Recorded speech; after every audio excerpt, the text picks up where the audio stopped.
preguntas características que se presentaron, ¿no? Sobre todo en Europa y en Norteamérica, posterior a la Primera Guerra Mundial hasta la llegada de la Segunda Guerra Mundial, el periodo denominado entreguerras, o el auge de los estados totalitaristas, ¿no? Totalitarios, como van a ser Alemania, Italia, Japón, ¿no? Muy bien, hasta la producción o consolidación de esta Segunda Guerra, motivado otra vez por revanchismos, expansionismos, dominio de recursos, ¿no? Por problemas económicos también, en el caso norteamericano, ¿no? Bueno, por intereses hegemónicos, lógicamente, tanto en Europa como en Norteamérica y en Asia también. Ok, en este periodo, mira por acá, comenzamos. Primero viendo la situación de los Estados Unidos. Posterior a la Primera Guerra Mundial, Estados Unidos comienza pues una, una correlatividad de años de gran crecimiento económico. ¿Está bien? Sobre todo la década posterior al año 20, va a significar para ellos un auge económico importante, llamativo, interesante, ¿no? Una bonanza no vista anteriormente en el mundo, ¿ya? Y esto debido lógicamente al crecimiento económico, ¿no? Y a la consolidación después de la Primera Guerra Mundial. Bueno, como podemos leer por acá, se produce el liderazgo mundial de Estados Unidos, el surgimiento de la Unión Soviética en este periodo también, la fragilidad de la democracia en Inglaterra, Francia, así como el surgimiento de los movimientos fascistas. Ok, vuelvo a repetir, Estados Unidos, ¿no? En la imagen se representa, ¿no? Esa época de bonanzas, de una gran estabilidad, bueno, estabilidad económica, pero que no tenía bases muy sólidas y que veremos que al final esa década termina, ¿no? Colapsando con el famoso crack del 29. Fue llamado también este periodo de los felices años 20, periodo de bonanza económica que te mencionaba, se inicia una marcada influencia norteamericana en los principales mercados del mundo, ¿no? Estados Unidos por aquí aprovecha algo interesante. Recuerda que la Primera Guerra Mundial, si bien es cierto, Inglaterra, Francia son los principales vencedores, entre comillas, pero que económicamente no están bien, muestran problemas, ¿no? Y que eso influye sobre todo en los mercados de sus colonias o de sus zonas de influencia. Entonces, esa situación es aprovechada por los Estados Unidos. Esos mercados que Inglaterra o Francia no podían ocupar o que habían descuidado debido, lógicamente, a su recuperación económica, es Estados Unidos el que va y ocupa la economía de esos países, ¿no? Vamos a ver que es el caso, por ejemplo, del Perú, ¿no? Y en el gobierno de Leguía, ¿no? Se consolida ese viaje, ¿no? Hacia la dependencia económica de Estados Unidos. Entonces así Estados Unidos comienza pues, a hacer préstamos, el principal financista, ¿no? De varios países, sobre todo en Occidente. Entonces así comienza pues esta galopante situación económica para los Estados Unidos, ¿ya? Ocupando sus principales mercados del mundo, siendo un prestamista importante en el mundo, incrementando esto en su producción industrial, como lo observas ahí. Incrementa su producción industrial, incrementa los empréstitos, ¿correcto? Para lograr el dominio de enclaves, sobre todo sobre recursos importantes ligados a los combustibles o a la provisión de minerales hacia su territorio. Muy bien, pero hay un problema, ¿no? Poco a poco esa producción comienza a ser ya demasiado exagerada, llega a una sobreproducción y veremos que eso luego resulta dañino para la economía norteamericana, ¿no? Su nivel de vida en esta década de los años 20 fue el más alto del mundo, pero sin bases sólidas por el manejo de los monopolios. Y manejar la economía, ¿no? En Estados Unidos eran por los monopolios, los grandes grupos económicos, las grandes corporaciones económicas, más no el Estado. El Estado simplemente era un observador, pero toda la dinámica económica era manejada por los monopolios. Esto generó la llamada burbuja económica, debido el exceso de créditos, ¿no? La sobreproducción y luego, lógicamente, la falta de capacidad económica para poder comprar de la población, motivando el periodo de la Gran Depresión, ¿ya? Este periodo, mira, a ver, de la Gran Depresión, los fines años 20 significaron para Estados Unidos la época de bonanza, en la cual, lógicamente, el ritmo de vida de los americanos cambia, pues, ¿no? Ese ideal de independencia, por ejemplo, los jóvenes, se inicia en los años 20, ¿ya? Como había bonanza económica, como había empleo, como había, pues, sueldos elevados, ¿no? Que daban una mejor calidad de vida, muchos jóvenes comienzan pues a laborar a muy temprana edad, ¿no? y con sueldos pues interesantes, llamativos, ¿no? No sueldo bajo, no por el mínimo. Están ganando todos bien, entonces así el banco, ¿qué hace? Te da préstamos, ¿no? Préstamos pues a gran escala, todos así a mano abierta, a mano suelta, ¿no? Entonces los jóvenes se van endeudando, ¿no? Las familias también comienzan a comprarse departamentos, ¿no? Vivienda, vehículos, el automóvil. Un joven a los 18, 19 años ya tiene vehículo y tiene casa propia. Por eso que se independizan a temprana edad los americanos, y hasta hoy les ha quedado eso culturalmente. Tú ves en las series, en las películas, ¿no? Los jóvenes americanos, pues, una vez que cumplen sus 17, 18 años, ya están viendo qué departamento o a dónde se van a ir a mudar, a dónde van a ir a vivir. Es parte, ¿no? Del contexto social, ¿no? Debido a la herencia de los años 20.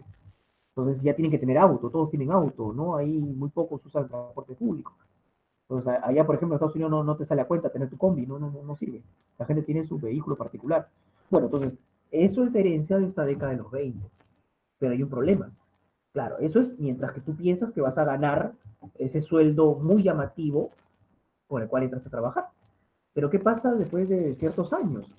Acaba esa década de los 20 y la situación, año 27, 28, 29, es terrible. Comienza el desempleo y tú te quedas pues con el financiamiento, con la deuda, con el banco, el cual pues comienza a cobrarte y si no te quita pues tus propiedades, tus bienes. Y esto genera pues una acelerada caída, ¿no? De la economía en Estados Unidos. Esto es el periodo llamado la Gran Depresión, ¿no? A los finales de los años 20. Generada por la superproducción que te decía, no, se produce mucho más de lo que el mercado demanda. Y ahí viene un problema, ¿no? Tú produces más que el mercado, a mayor ritmo de lo que el mercado consume. ¿El problema cuál va a ser? Pues que los precios tienen que bajar. Y al bajar los precios, las empresas comienzan a disminuir más y más los precios, ya no pueden pagarte los sueldos, o te bajan el sueldo o te vas de trabajo, ¿no? Comienza el desempleo. Entonces eso genera la superproducción, el exceso crediticio, mucho financiamiento, ¿no? La gente, tú depositabas tu billete en el banco, lo ahorrabas y después cuando venía la crisis querías sacar tu dinero y ya no había dinero. El banco te decía, no hay plata. Aquí todavía recuerda que eso del encaje no existe, ¿no? Entonces el banco, el billete o el dinero que una persona depositaba con confianza en el banco inmediatamente lo invertía y no guardaba nada en las arcas, o, en las arcas, pues no del banco. Entonces, esto motivó también la caída de la bolsa, el descuido de la producción. Todos estos factores fueron la base para que la burbuja económica favoreciera únicamente los monopolios, pero que generó una de las peores crisis luego en la bolsa de valores, sobre todo cuando cae esta, ¿no? El famoso jueves negro, ¿no? El año 29. Entonces, el 24 de octubre, ¿no? El 29. Entonces, motiva la caída de la bolsa de valores que afectaría a los países, sobre todo en los cuales Estados Unidos había llevado préstamo o había financiado proyectos, ¿no? Donde estaban también sus grandes empresas, sus transnacionales. Entonces, afectaría esto, ¿no? Por ejemplo, ¿no? Estados Unidos tenía transnacionales, tenía empresas en Alemania, como las tenía también acá en Perú o en otros países en el mundo. Y cuando viene la crisis, cae la bolsa de valores, pues que lo que hacen es, lógicamente el empresario, el capitalista lo que hace es retirar sus capitales e irse a ese lugar y generando desempleo y caos en países de influencia, como en este caso Alemania o Italia, ¿no? Donde veremos cómo se refleja la crisis del sistema capitalista, ¿no? Del modelo capitalista. Entonces, el capitalismo llega a colapsar. Año 29, el crack, ¿está bien? La economía norteamericana se cae, se derrumba, y junto con ello se derrumban los aliados, los amigos, los que habían pedido financiamiento de Estados Unidos, los que dependían de Estados Unidos. Todos comienzan a caer. La situación y la crisis es terrible, ¿no? El caos, el desempleo, ¿no? Hasta inclusive hablemos de hambruna en algunos casos, ¿no? Bueno, esto motiva protestas, ¿no? Aparte de, lógicamente, caos, robos, delincuencia, vandalismo, debido a la propia situación económica. Entonces, ante estas circunstancias y que el Partido Republicano no encontraba cómo lograr la salida, ¿no? La recuperación económica, es que en las elecciones se presenta Franklin Roosevelt, ¿no? El demócrata Roosevelt, y lo que hace es plantear un nuevo modelo económico, el famoso New Deal, el cual consistía en medidas como la intervención del Estado en la economía, algo que lógicamente en el modelo capitalista no es muy frecuente, ¿no? Que el Estado intervenga en la economía. y acabar con esto de que los monopolios manejen la economía total del Estado, sino que lo maneja el Estado. ¿Los monopolios son parte de ella? Sí, pero la maneja el Estado, debe controlar también el mercado. Entonces, esa dinámica la establece Roosevelt, ¿no? En su planteamiento del New Deal o Nuevo Trato. Muy bien, entonces, significó la intervención del Estado en la economía unida a una amplia política social. ¿Qué significó? Se transmitió a través de obras públicas.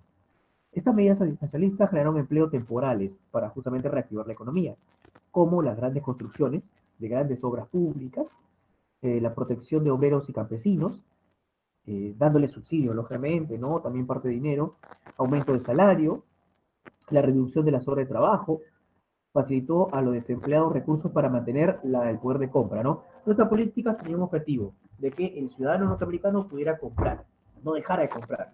Recuerda que el consumismo, me refiero a productos en mercado, el consumismo es fundamental para que el mercado siga avanzando, la economía siga rodando.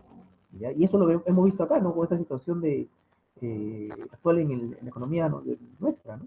Con la paralización de las labores, ¿no? La paralización de toda la dinámica económica. Hemos visto que, pues, lógicamente, genera, pues, especulaciones, genera desesperación en los mercados, ¿no? Las restricciones de no comprar, no salir, generan, pues, problemas. Además que afecta mucho, sobre todo a los productores, ¿no? El mercado no se mueva, sobre todo los que producen alimentos, ¿no? Perecibles, estos se malogran y lógicamente llevan a la pérdida económica a esas empresas. ¿Ya? Además que también, por otro lado, otros aprovechan para la especulación, ¿no? Esconder los productos, ¿no? Para mañana o pasado esperar que tengan un mayor valor y poder ofrecerlos. Entonces, toda esta situación, ¿no? Todas estas medidas que establece Roosevelt tenían el objetivo de seguir moviendo la economía en los mercados. Que el consumismo se siga alentando y así no la economía comienza otra vez a moverse, a crecer. Entonces, eso generó estas obras públicas, ¿no? Empleos temporales, pero que en realidad, pues a todos no benefició, ¿no? Benefició una gran parte, sí, pero había todavía problemas, había pobreza, ¿no? Se habla de pobreza en Estados Unidos, que eso no era una palabra familiar en la década anterior, en los 20. Entonces, la salida real, ¿no? A esta situación se dio años después, cuando entramos a la etapa previa a la Segunda Guerra Mundial. Esa en realidad significó la verdadera salida de la crisis económica norteamericana y otra vez que experimentaran una nueva, no una bonanza igual a los 20, pero una nueva etapa de recuperación económica significativa para ellos. Bueno, entonces toda esta recuperación económica se basa en la teoría del famoso Keynes, ¿no? La teoría general sobre el empleo, el interés y el dinero, que reivindicó el rol interventor del Estado. El Estado debe intervenir poniendo leyes, normas, ¿correcto? Vigilando, cuidando y protegiendo el mercado, más no estableciendo precios, que eso ya tu propia economía te lo habrá explicado, ¿no? Bueno, entonces respecto a esta situación económica. Eso pasaba en Estados Unidos. Pero Estados Unidos nos refleja un problema, ¿no? El capitalismo y su crisis.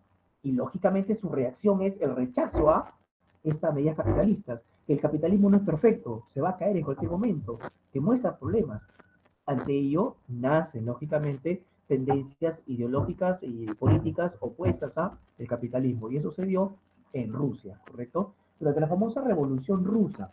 Aunque la Revolución Rusa recuerda que se da antes, ¿no? El periodo de los felices años 20 del lado norteamericano. Esta Revolución Rusa recuerda que se da en plena efervescencia de la Primera Guerra Mundial, 1917, recuerda, ¿no? Se inicia la Primera Guerra Mundial y Rusia participa de ella. Y esto genera problemas. ¿Por qué? Porque Rusia no tiene el desarrollo, no tiene el potencial, no tiene toda esta maquinaria bélica como para participar en una guerra. Segundo, que Rusia está en crisis, ¿no? Hay problemas de inflación, económicamente no hay poder adquisitivo, y además el absolutismo zarista era otro problema de gran rechazo social. Entonces, esto conlleva a una serie de problemas, ¿no? Y cambios en Rusia. Las causas de esta revolución. Uno, el absolutismo, la lucha contra el absolutismo zarista, ¿no? El zar, ahí la imagen de Nicolás II, apoyado por la nobleza terrateniente, tenían el control de todo el mecanismo económico y la nueva producción en Rusia. Controlaban las tierras y lógicamente había una gran diferenciación social, ¿no? Entre la nobleza y el sector popular de Rusia. Además, hablemos de una población muy amplia, muy grande en Rusia, ¿no? Otro problema, otra causa, la pobreza y el atraso de la población rusa frente a la Europa occidental. Entonces, la población rusa miraba cómo pues Alemania, Francia, Inglaterra tienen un nivel industrial importante, cómo crecieron tan rápido y ellos se quedaron pues muy letargados. Por ello que te genera una reacción también en este país. Así como también la difusión de corrientes ideológicas como el socialismo o el anarquismo en Rusia. Sobre todo el anarquismo, ¿no? Que se propaga muy fácilmente en la población obrera de Rusia, ¿no? Y justamente lo lleva a la revolución. Además, lógicamente, de la demagogia, ¿no? Del típico socialismo, ¿no? Que genera, pues, bueno, un optimismo en la población, pero vamos a ver que sí, tampoco grandes bases, ¿no? Y a través de sistemas de imposiciones o sistemas dictatoriales. Los antecedentes a la revolución. El movimiento obrero ruso se dividió en dos grupos, los famosos mencheviques y los bolcheviques, ¿no? Los bolcheviques, bueno, la minoría, una tendencia moderada, los bolcheviques, la famosa mayoría con planes más radicales, ¿no? Destacando aquí uno de los principales personajes líderes de este grupo bolchevique, al famoso Lenin. Otro antecedente fue a la derrota de la guerra ruso-japonesa, ¿no? Que para Rusia significó pues una vergüenza militar, ¿ya? Y en sus planes expansionistas o de consolidación militar, no puede ganarle a un país que todavía no tiene gran poder militar ni industrial, ¿no? Las acciones generadas en el Domingo Sangriento, ¿no? Por parte del régimen zarista, ¿no? Contra la población obrera rusa. Ante esto, se logra imponer finalmente un parlamentarismo bajo el poder del Congreso llamado Duma, ¿no? Ante la presión social y ante el caos que ya se estaba dando en Rusia en materia política, económica, social, es que el zar decide, ¿no? Implementar ya un Congreso en la Duma, en el cual encontraríamos la participación activa, ¿no? De los famosos soviets, ¿no? Y también de representantes obreros, del, de pensadores, ¿no? Ideólogos socialistas, comunistas aparecerían por aquí, ocupando cargos en el Congreso, ¿no?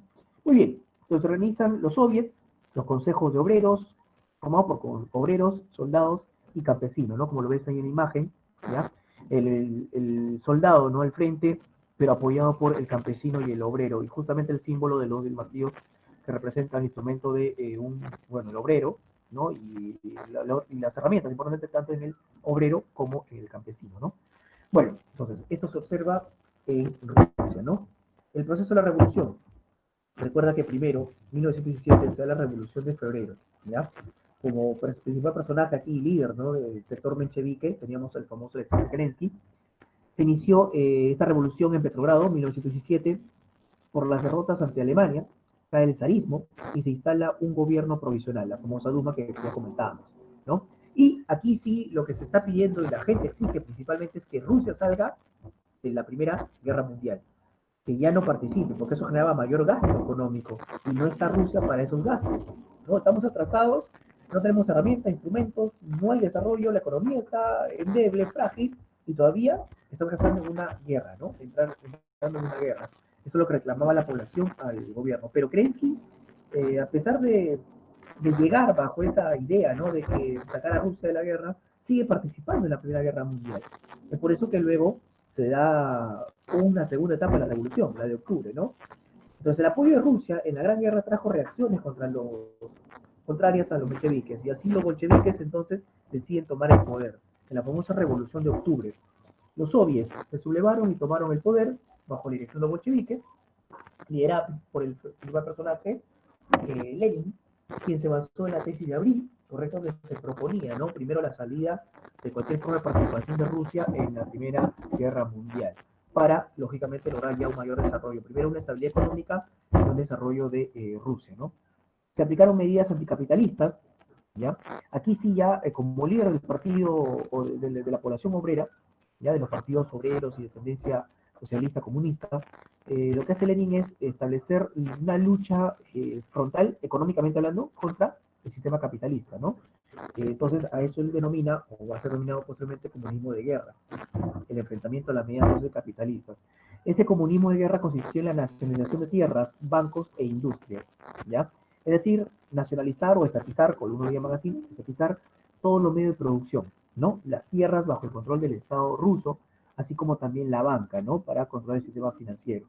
Anulando los pagos de la deuda externa, decide no reconocer la deuda externa hacia otro país de Europa o de los Estados Unidos.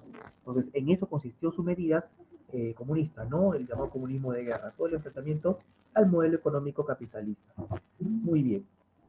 Lenin aplicó la nueva política económica. En el año 1922 se termina conformando un bloque interesante e importante, la consolidación de la Unión de Repúblicas Socialistas Soviéticas. Aparece la que llamamos a veces comúnmente de manera simple la Unión Soviética. ¿Ya? Entonces se forma la URSS, año 22, y ante una situación también, lógicamente, de crítica. No es que todo era pues muy hermoso durante la época de Lenin, todos los obreros se unieron y todos comenzaron. No, hubo problemas, lógicamente, la implementación de estas medidas chocaba contra intereses macroeconómicos y había inclusive, ¿no?, enfrentamientos internos, enfrentamientos civiles internos, entre los propios líderes, inclusive de este sector liderado por Lenin, ¿no? Bueno, a Trotsky era el aliado, ¿no? El líder de los soviets, pero que tenían enfrentamientos con otros líderes del Partido Socialista, ¿no? Soviético, o el Partido Comunista Soviético, perdón. Entonces, muere Lenin y pues deja todavía, bueno, ya se está consolidando esto de la Unión Soviética, pero deja en los planes esta situación. Se va a Lenin y asume el poder Stalin, ¿no? Y es con Stalin con quien se consolida la creación de la Unión Soviética en el año 22. Stalin, al tomar el poder, lo que hace es, entre sus medidas, establecer los famosos planes quinquenales, ¿correcto? Que era la planificación de la economía, o consistió en la planificación de la economía. El desarrollo económico debe sostenerse en la industria pesada y la agricultura. Es por eso que lo que hace Stalin es darle énfasis al desarrollo industrial, ¿no?, en Rusia, o en la Unión Soviética en este caso, sobre todo la industria pesada, ¿no?, la industria metalúrgica, siderúrgica, ¿no?, con, lógicamente, el abastecimiento de los recursos importantes. La Unión Soviética puede hacer esto, ¿por qué? Porque cuenta con el principal combustible para ese momento, el petróleo, y por eso que puede mover su economía de esta manera.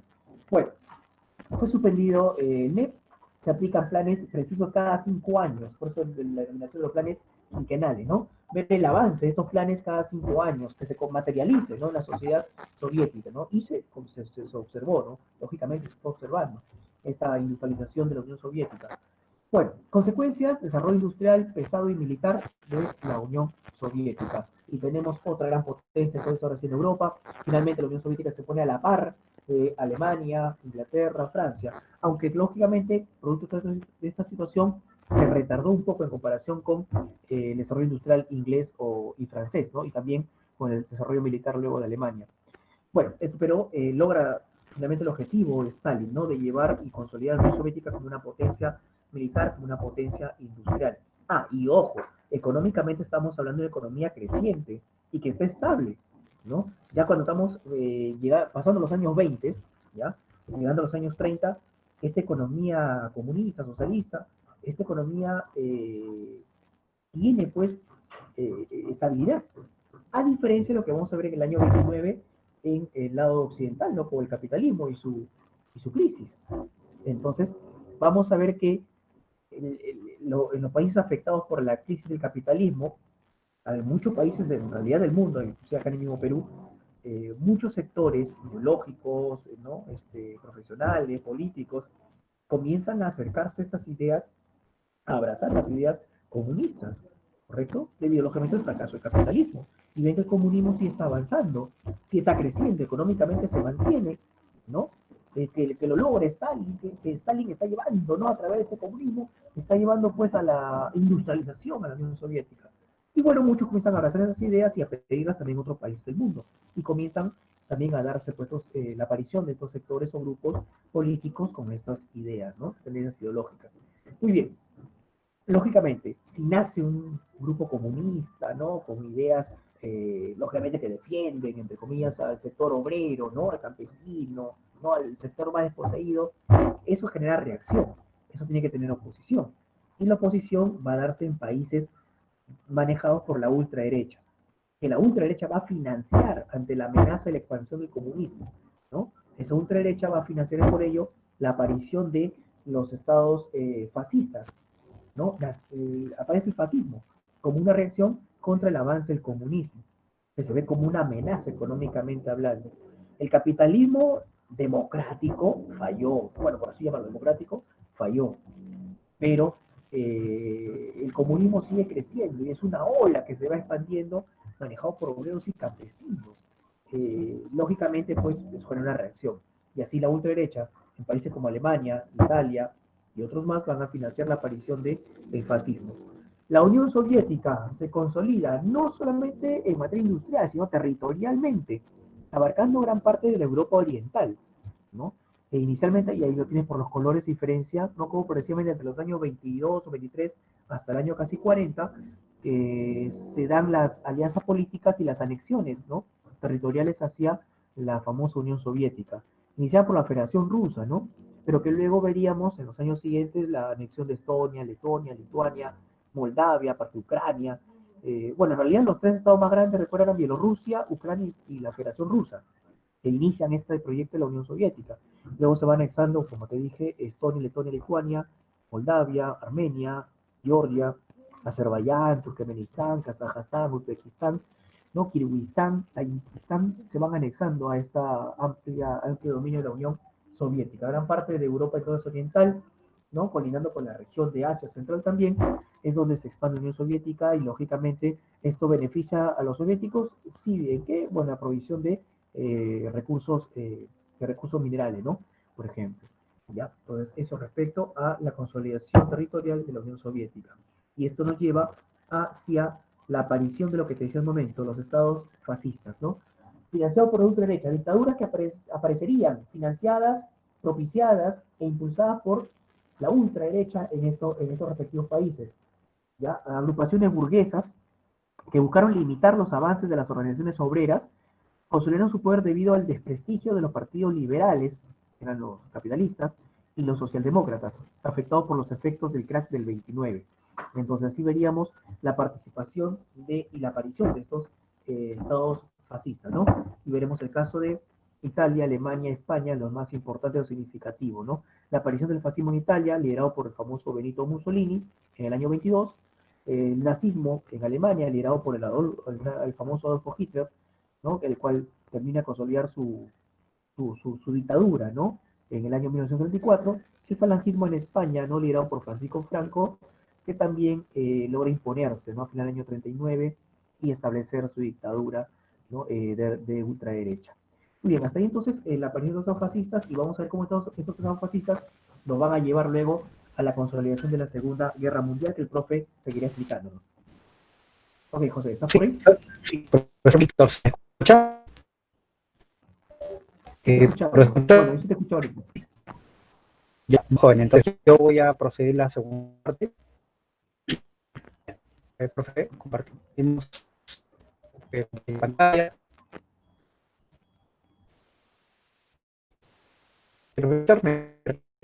Ahí está.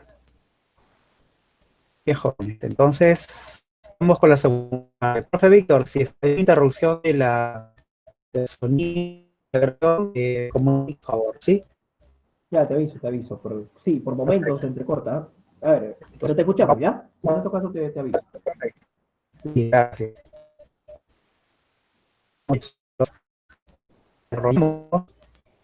Esta segunda de los estados fascistas. Recuerda que el fascismo es una ideología, es un movimiento, es una forma de gobierno, es un estado. El fascismo tiene múltiples formas. ¿Y por qué decimos que en los años 20 y 30 aparece el fascismo? En los años 20, ¿recuerdas la Primera Guerra Mundial? ¿Qué país afectado en la Primera Guerra Mundial? Alemania. ¿Ya? Pero otro país también afectado por la guerra fue precisamente Italia. Justamente la participación de Italia en la Primera Guerra va a dar un factor para que aparezca allí el fascismo. Pero no solamente ello, también leas el base del comunismo. Recuerda que ya la revolución bolchevique de Rusia estaba ya avanzando a una etapa superior y el temor es que el comunismo pueda contagiarse por el resto de Europa. Bien, hasta ahí tienes dos motivos por qué surge el fascismo, ¿no? el fin de la Primera Guerra Mundial y el avance del comunismo. Pero es agregarle también otro elemento más. ¿Cuál es? En este caso, los efectos del gran 29. Específicamente hablamos nosotros de la Gran Depresión. La Gran Depresión. La Gran Depresión fue efecto generado por el crack del 29. Aumento del empleo, disminución de la Profesor, producción. Sí, se está ya, entrecortando, no se entiende bien lo que está ya, tratando de explicar.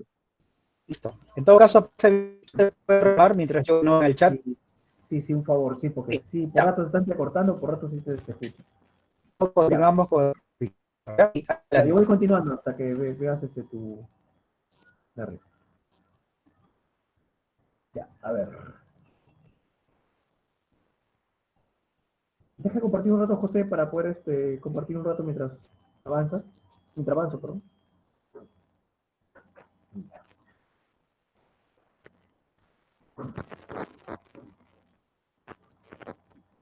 Ya, a ver.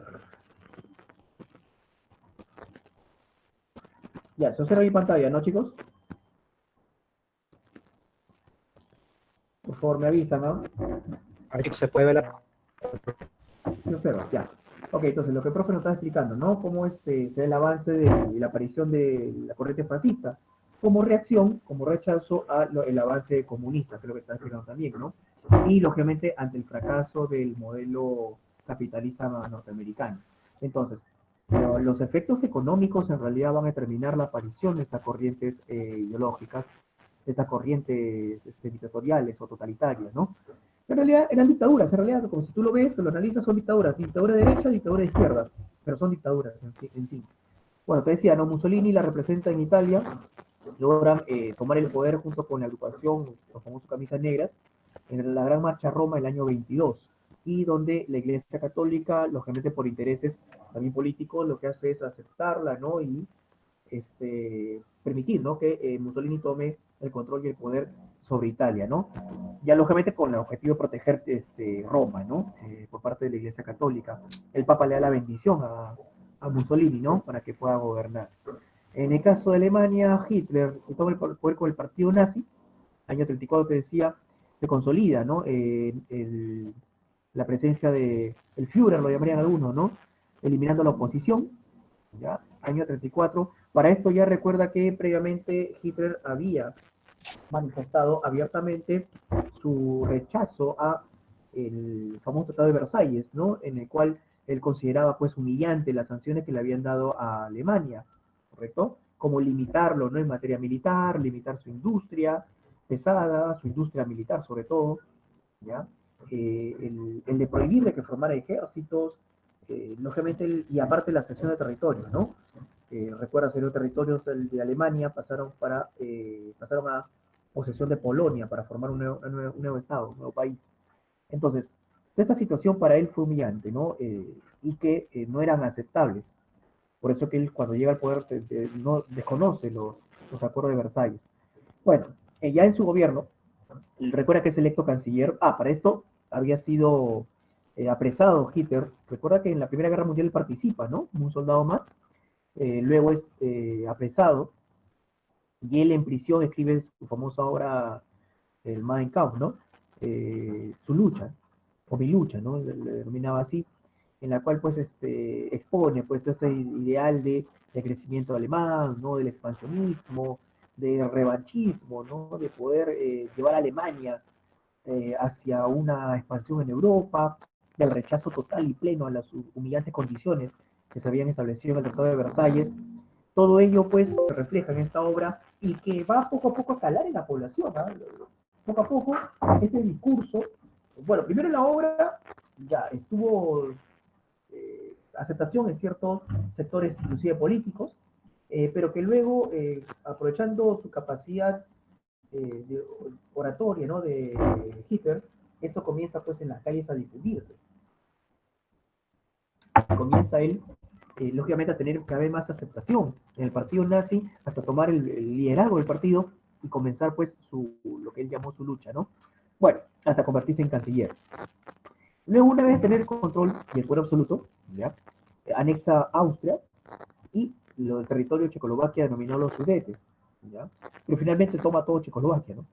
Y impuso la idea del espacio vital, el antisemitismo. Eso sí, Hitler establece esta política nazi no solamente como un rechazo al comunismo, sino también cargado de ese tema de la superioridad racial, ¿no? Y el antisemitismo, ¿no? La persecución por ello a partir de su régimen, en la persecución a la población judía, ¿ya? Acusándolos también como parte de la derrota en la Primera Guerra Mundial, puesto que no quisieron seguir auspiciando económicamente a Alemania en esa Primera Guerra, ¿no? Bueno, por eso la persecución a la población judía. Y el inicio hacia la carrera armamentista de Alemania, desconociendo lo que estaba plasmado en el Tratado de Versalles. En España, te decía, Francisco Franco derrota a la coalición de republicanos, que se habían unido de socialdemócratas, anarquistas y socialistas, en el año 39, ¿no? Consolidándose en el poder, su dictadura buscaba un control férreo, ¿no? Ante el crecimiento también del comunismo, ¿ya? Recuerda, se dan las encarcelaciones, persecuciones y desaparición, ¿no? De activistas socialistas, de anarquistas. Se da el enfrentamiento en Guernica, un enfrentamiento menor, que fue, algunos hablan de las primeras apariciones tácticas, ¿no? Ya de los países fascistas, ¿no? Y Alemania daría su apoyo a Franco, ¿no? Hitler apoyaría a Franco para que tomara el poder en España. Bueno, así entonces se consolidan los estados fascistas y con ello llegamos a la Segunda Guerra Mundial. Alemania comienza su carrera armamentista y comienza a anexar, pues, como viste, territorios como Austria y Checoslovaquia, y a lo cual Francia e Inglaterra no reaccionaron con firmeza, ¿ya? No reaccionaron con firmeza. Tuvieron una reacción muy tenue, muy débil, muy frágil en realidad, lo cual provocó que, Alemania siguiera con sus pretensiones, ¿ya? Hasta que, lógicamente, ya Hitler lo que hace es comenzar a invadir gran parte de Europa, y esto motiva ya la Segunda Guerra Mundial. Primero, antes de iniciar la guerra, sorprendió un pacto de no agresión firmado entre los soviéticos y alemanes. Se supone que Hitler odiaba a los comunistas, no quería que se partieran, pero firmó un acuerdo con ellos, el tratado Ribbentrop-Molotov, que existió un pacto de no agresión entre Hitler y Stalin, ¿ya?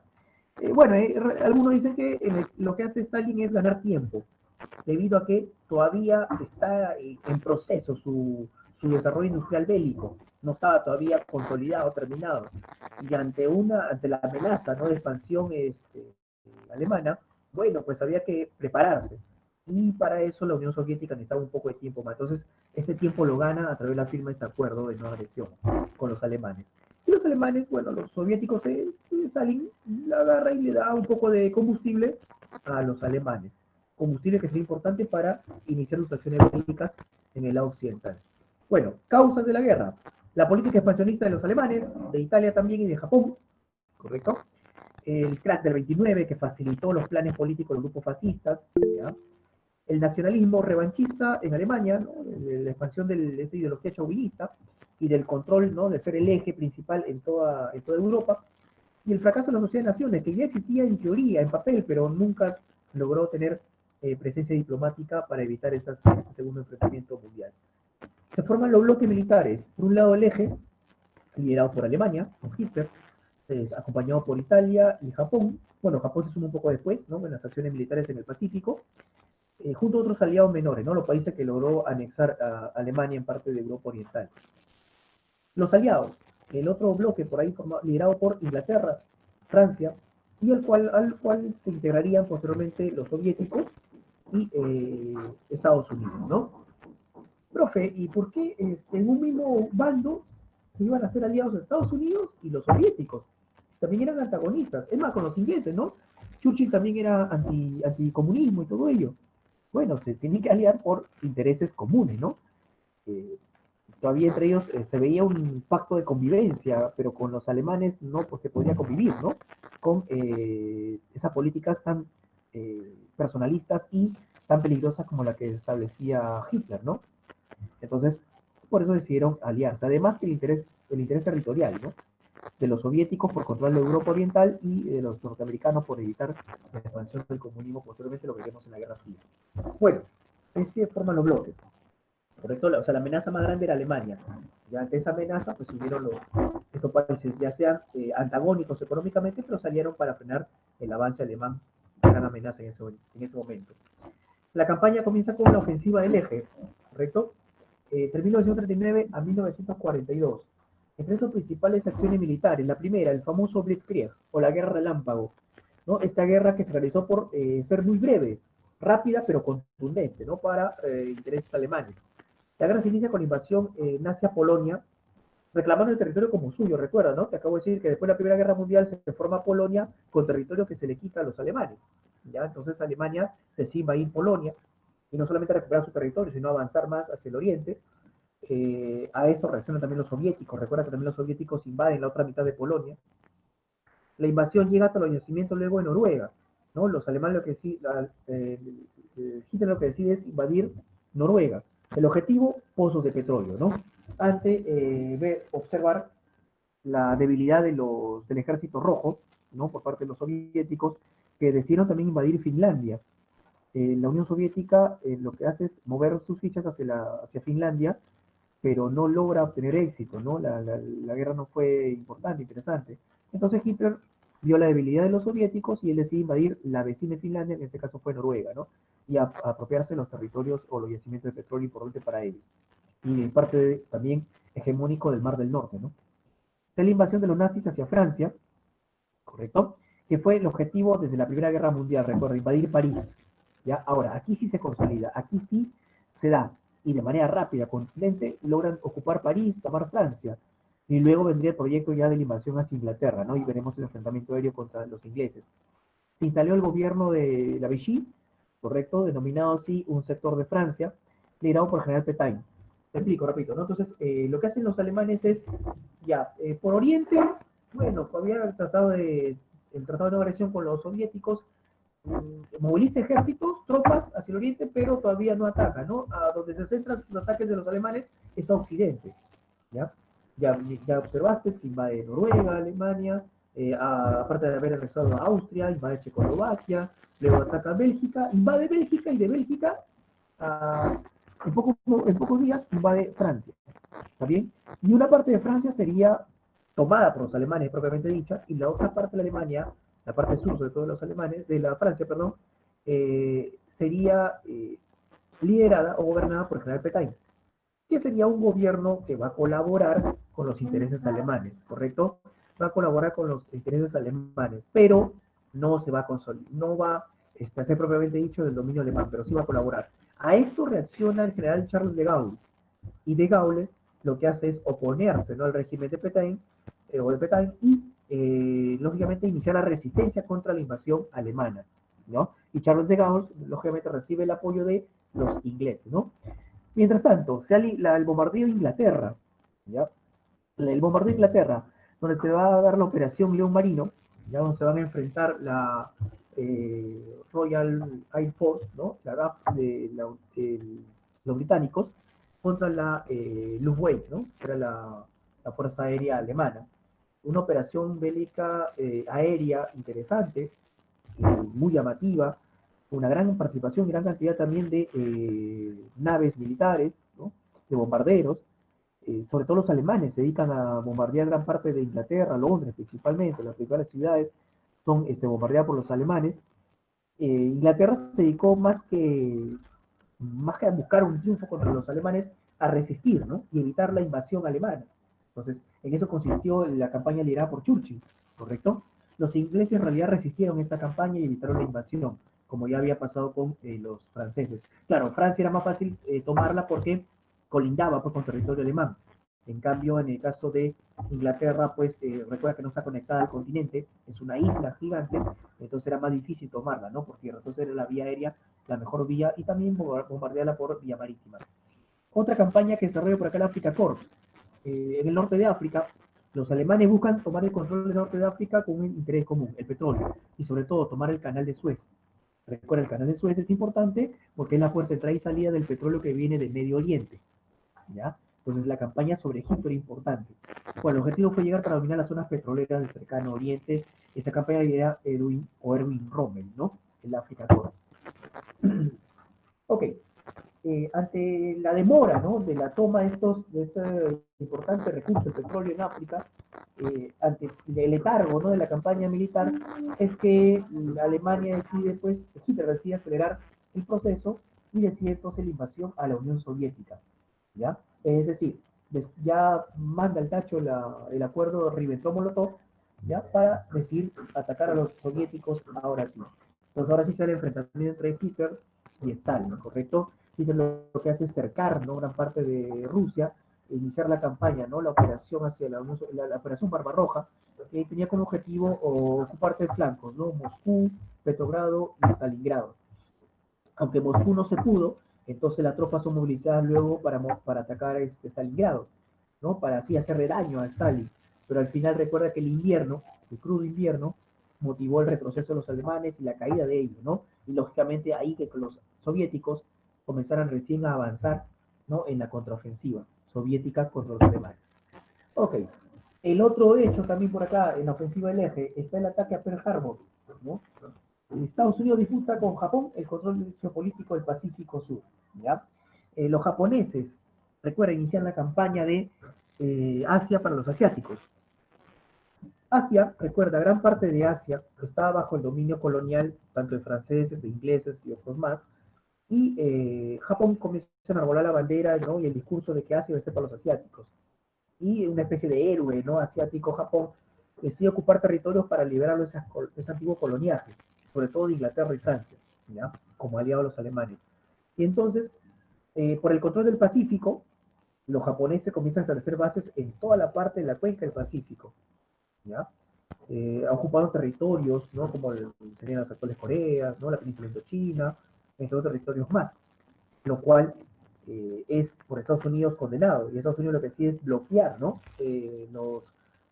Bloquear militarmente a Japón. Y sobre todo el control del petróleo, ¿no? Bloquea el petróleo que llegaba a Japón. Entonces los japoneses, en reacción a esta acción que había tomado los norteamericanos, es que deciden atacarla. Y el ataque fue el bombardeo al puesto militar en la isla de Pearl Harbor de los norteamericanos. Y con esto Estados Unidos tiene ya el pretexto para entrar a la guerra de manera oficial, ¿no? Muy bien. Entonces, con la participación de los Estados Unidos en la contraofensiva aliada a partir del año 42 al año 45, ¿ya? Donde las principales victorias aliadas las tenemos por acá.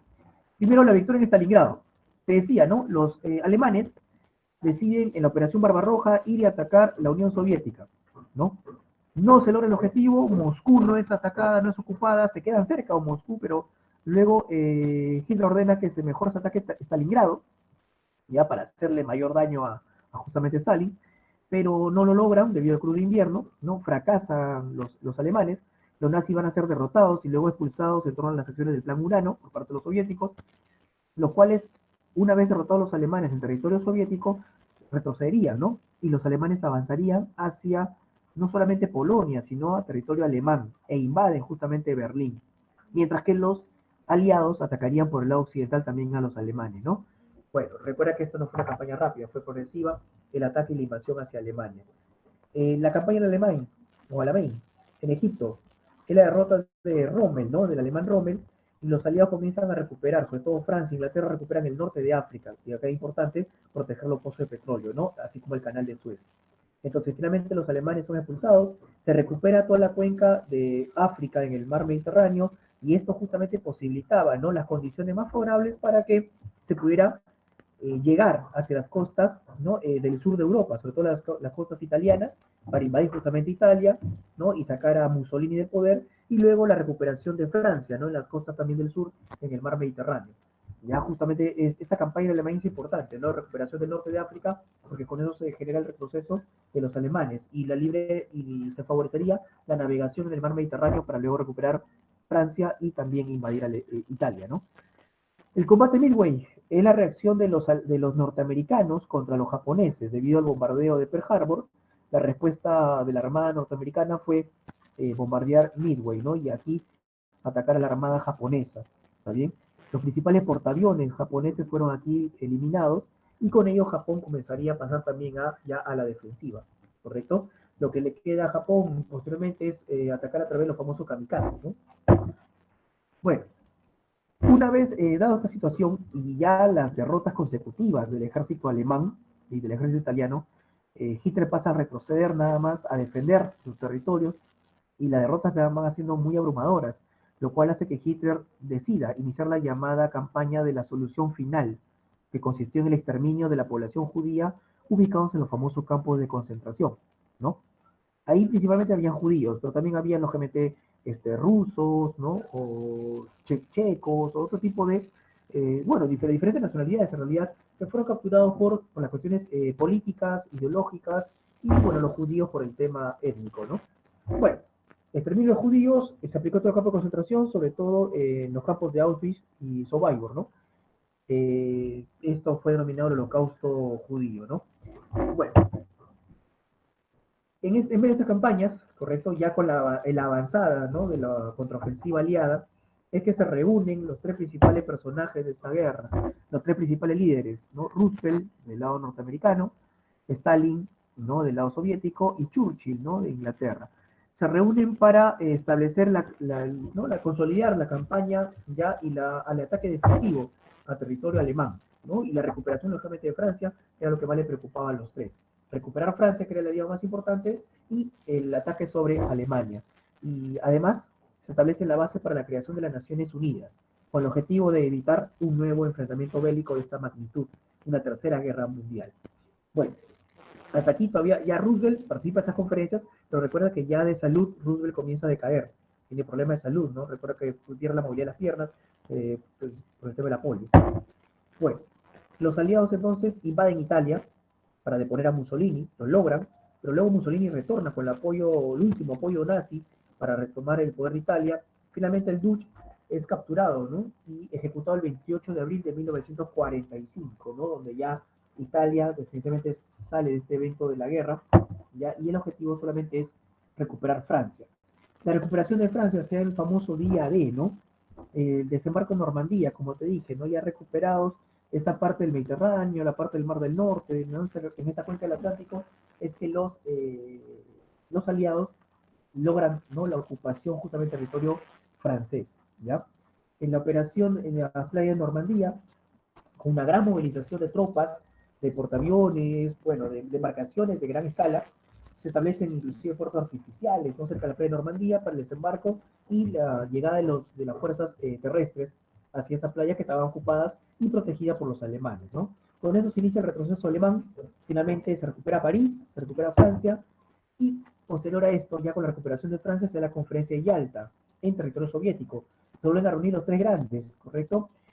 Donde se discutieron los temas sobre la invasión final a Alemania, ¿no? Y cómo dividirla. Ya ahí se mostraba las discrepancias, sobre todo el lado norteamericano con el lado soviético. Además, la futura división de Corea, ¿no? Corea del Norte, Corea del Sur, ya que de la cual se habían desalojado a los japoneses. Los juicios, los crímenes de guerra y los acuerdos de las Naciones Unidas. Muy bien, los crímenes de guerra, ¿no? Ya con la captura de los principales líderes alemanes, ¿correcto? Después del suicidio de Hitler, los principales líderes alemanes se entregan y se comienza a conocer, ¿no? Todo el caos generado en el Holocausto contra los judíos. Bueno, los rusos ingresan a Alemania, luego los norteamericanos, ¿no? Hitler se suicida, los nazis se rinden, empiezan los procesos contra los jefes nazis, ¿no? Los jefes de la SS, denominados los juicios de Nuremberg, ¿correcto? Fin de la guerra, todavía en el Pacífico seguían los rezagos de la guerra por parte de los japoneses, ya muere el presidente Roosevelt, asume el control del gobierno el vicepresidente Truman, el cual ordena de manera ya rápida, para acabar con la guerra, el bombardeo nuclear a las ciudades de Hiroshima y Nagasaki, ¿correcto? En agosto de 1945, con el cual Japón acepta la rendición total, ¿no? Y con esto se acabaría la Segunda Guerra Mundial. Consecuencia, la creación de las Naciones Unidas, la división de Alemania, como ves en el mapa, ¿no? Una porción en la parte oriental para los alemanes, para los soviéticos, y en la parte occidental, territorio dividido entre ingleses, franceses y norteamericanos. Posterior a esto se inicia la Guerra Fría, entre las dos potencias ya consolidadas después de la Segunda Guerra, por el lado oriental los soviéticos y por el lado occidental los americanos, y luego se inicia el proceso de independencia de las colonias, ex colonias británicas y francesas, ¿no? Y hasta ahí entonces sería la clase, muchachos, la parte teórica. Estas serían las claves de esta semana. Sí, ya también están las claves en el correo, profe. Gracias. Ok, gracias a ustedes también, chicos, de protección. Nos vemos. Disculpen el minuto que no hemos pasado. Gracias, profesores. Hasta luego, jóvenes.